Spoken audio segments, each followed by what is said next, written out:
Bonjour et bienvenue dans cette vidéo flash dans laquelle nous allons voir ensemble quel est l'effet d'un court-circuit dans un circuit électrique avec dérivation. Commençons par une définition. On dira qu'un dipôle est court-circuité si ces deux bornes sont reliées par un très bon conducteur électrique comme un fil de connexion par exemple. Intéressons-nous à ce circuit électrique avec dérivation composé d'un générateur et de deux lampes dont voici le schéma normalisé. On peut ajouter sur ce schéma normalisé le sens du courant électrique. Pour rappel, le courant électrique circule de la borne positive vers la borne négative du dipôle générateur. On remarque ici que les deux lampes brillent normalement. Reprenons le même circuit électrique que précédemment, mais cette fois-ci, relions entre elles les deux bornes de la lampe numéro 1 par un fil de connexion représenté ici en rouge. On remarque que les lampes 1 et 2 sont éteintes, voyons pourquoi grâce au schéma normalisé de ce circuit électrique que voici.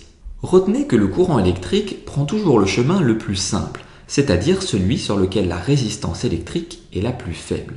Dans notre exemple, le chemin le plus simple que peut emprunter le courant électrique est celui-ci.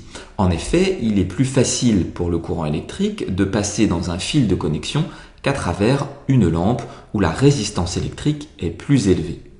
On a ici donc deux lampes, L1 et L2, qui ne brillent plus puisqu'elles ne sont plus traversées par un courant électrique. On dira donc qu'elles sont court-circuitées.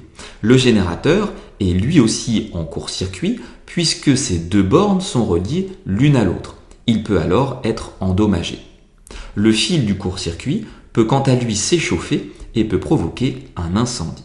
Reprenons notre circuit électrique, mais cette fois-ci, relions entre elles les deux bornes de la lampe numéro 2 par un fil de connexion représenté ici en rouge.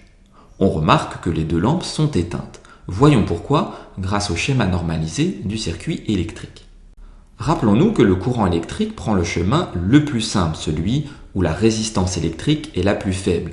Le courant électrique passera donc préférentiellement dans le fil de connexion qu'à travers une lampe. On a donc ici les deux lampes, 1 et 2, qui sont court-circuitées et qui ne brillent plus puisqu'elles ne sont plus traversées par le courant électrique. De la même manière que précédemment, le générateur est lui aussi en court-circuit puisque ces deux bornes sont reliées l'une à l'autre. Le générateur peut alors être endommagé.